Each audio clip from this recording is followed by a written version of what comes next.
হাই বন্ধুসকল, আপোনালোকক আমাৰ ইউটিউব চেনেলৰ অন্য এটা ভিডিঅ'লৈ স্বাগতম জনালোঁ। অসম চৰকাৰৰ চাকৰি মুকলি হৈ আছে গ্ৰেড 3 আৰু গ্ৰেড 4ৰ পোষ্ট অৰ্থাৎ তৃতীয় আৰু চতুৰ্থ বৰ্গৰ পদ মুকলি হৈ আছে। আপোনালোকে অষ্টম পাছ অৰ্থাৎ 8 পাছ কৰিলে এপ্লাই কৰিব পাৰিব। আমি ভিডিঅ'টোত সকলোখিনি কথা আলোচনা কৰিম, কেনেকৈ এপ্লাই কৰিব, ক'ত মুকলি হৈ আছে, এজ লিমিট কিমান লাগিব, এজ ৰিলেক্সেশ্যন কিমান দিয়া হ'ব, চেলাৰী কিমান দিয়া হ'ব। আমি ভিডিঅ'টোত সকলোখিনি কথা আলোচনা কৰিম। ভিডিঅ'টো শেষলৈকে চাই থাকিব আপোনালোকে। ডিষ্ট্ৰিক্ট এণ্ড ছেছন জজ নলবাৰী ডিষ্ট্ৰিক্টত মুকলি হৈ আছে। নলবাৰী জুডিচিয়াৰীত মুকলি হৈ আছে। লাষ্ট ডেট হ'ল 30 দিন, অৰ্থাৎ নটিফিকেশ্যনৰ পৰা 30 দিন। মই আপোনালোকক লাষ্ট ডেট ভিডিঅ'ৰ শেষত জনাই আছোঁ। ডিষ্ট্ৰিক্ট এণ্ড ছেছন জজ নলবাৰী, ইয়াত দুটা অফিচ এছিষ্টেণ্ট আৰু পিয়নৰ পোষ্ট মুকলি হৈ আছে।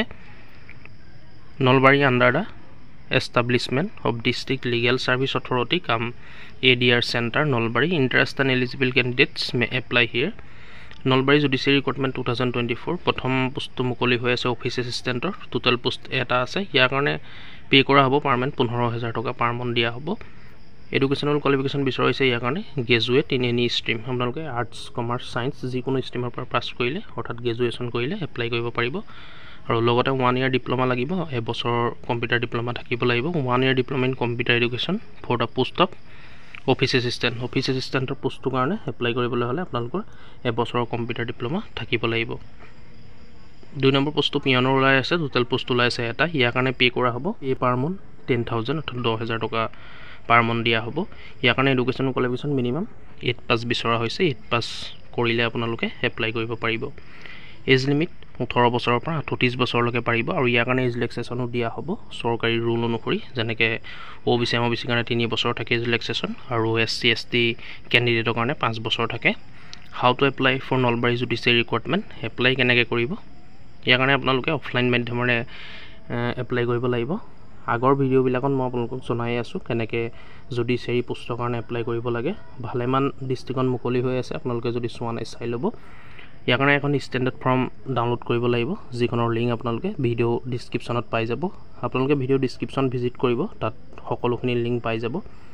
Standard form along with all copies of self attach. আপোনালোকে সেই ফৰ্মখন ডাউনলোড কৰিব, ডাউনলোড কৰি প্ৰিণ্ট আউট কৰি পেলাই ধুনীয়াকৈ শুদ্ধকৈ ফিল আপ কৰিব। ফিল আপ কৰাৰ পিছত আপোনালোকৰ সকলোখিনি ডকুমেণ্টছ যেনেকৈ ইয়াত কৈছে like age proof certificate, educational and other qualification certificate, caste certificate if any, experience certificate if any, identity proof and address proof along with 2 notes of recent passport size photograph.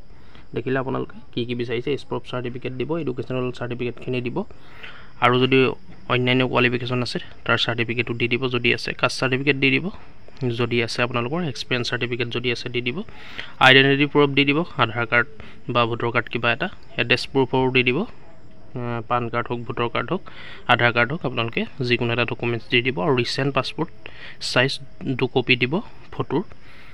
Candidate will submit the duly fill up application form along with necessary documents at the application drop box placed at the office of the district legal service authority come ADR center Nalbari during office hours। আপোনালোকে দেখিছে ক'ত জমা দিব লাগিব, সকলোখিনিৰ লগত self attach কৰি দিব, খালি সেইটো পাহৰি নাযাব, মানে নিজে চাইন কৰি দিব। চেল্ফ এটেষ্টটো বুজি পাইছেই নিশ্চয়। চেল্ফ এটেষ্ট কৰি দিব, কৰি ফৰ্মখনৰ লগত গাঁঠি পেলাই সেইটো এড্ৰেছতে দি দিব আপোনালোকে, অৰ্থাৎ ড্ৰপ বক্সত আপোনালোকে সোমোৱাই থৈ আহিব নিজে গৈ।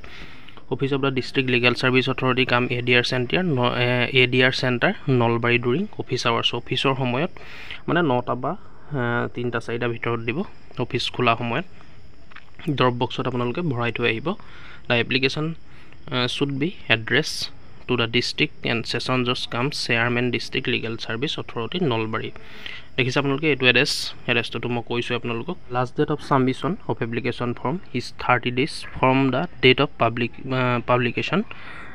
যোন তাৰিখে নটিফিকেশ্যন পাব্লিছ হৈছে সেই তাৰিখৰ পৰা ধৰি, অৰ্থাৎ 22 তাৰিখে নটিফিকেশ্যন মুকলি হৈছে, যিহেতু 22 তাৰিখৰ পৰা ধৰি এমাহৰ ভিতৰত, মানে যিহেতু এইটো মে' মাহ, মে' 22 তাৰিখে মুকলি হৈছে। আপোনালোকে জুনৰ 22 তাৰিখলৈকে লাষ্ট ডেট আছে। জুনৰ 22 তাৰিখৰ ভিতৰত যিসকল ইণ্টাৰেষ্ট হয়, যিসকলে এপ্লাই কৰোঁ বুলি ভাবে বা এডুকেশ্যনেল কোৱালিফিকেশ্যন মিলে, আপোনালোকে 22 জুনৰ আগতে এইটো এড্ৰেছতে ডিষ্ট্ৰিক্ট ছেছন জজ cum chairman district legal service authority Nalbari, এইটো এড্ৰেছতে আপোনালোকে ড্ৰপ বক্সত গৈ পেলাই আপোনালোকৰ এপ্লিকেশ্যন ফৰ্মখন ভৰাই থৈ আহিব।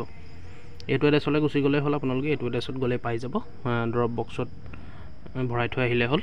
Important web links of Nalbari judiciary vacancy আপোনালোকে ডিছক্ৰিপশ্যনলৈ আহিব, ডিছক্ৰিপশ্যন ভিজিট কৰিব, তাত এপ্লিকেশ্যন ফৰ্মৰ লিংক পাই যাব আৰু এডভাৰটাইজমেণ্ট ডিটেইলছ অফিচিয়েল ৱেবছাইট সকলোখিনি ভিজিট কৰিব, ডিছক্ৰিপশ্যনত উপলব্ধ থাকিব। আপোনালোকে এপ্লাই কৰাৰ আগত বা আপোনালোকে এপ্লিকেশ্যন ফৰ্মখন জমা দিয়াৰ আগত এবাৰ এডভাৰটাইজমেণ্ট ডিটেইলছটো চাই ল'ব, মই ডিছক্ৰিপশ্যনত দি থ'ম। আপোনালোকে ভিডিঅ'ৰ তললৈ গ'লেই হয়, হয়তো যিসকলে নাজানে ডিছক্ৰিপশ্যনত কেনেকৈ আপোনালোকে এপ্লিকেশ্যন ফৰ্মখন চাব বা ডাউনলোড কৰিব, আপোনালোকে ভিডিঅ' তললৈ গ'লে হ'ল, মোৰ বুলি এটা অপশ্যন আছে, তাত ক্লিক কৰি ডিছক্ৰিপশ্যন বুলি অপশ্যন পাব, আপোনালোকে তাত ভিজিট কৰিব। ভিজিট কৰাৰ লগে লগে তলৰ লিংকসমূহ পাই যাব, আপোনালোকে ক্লিক হিয়াৰ যিটো অপশ্যন থাকিব তাত ক্লিক কৰিব।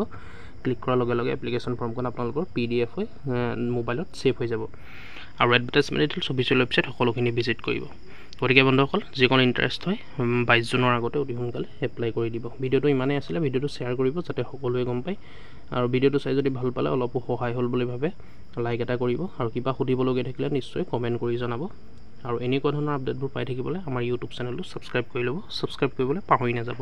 ধন্যবাদ।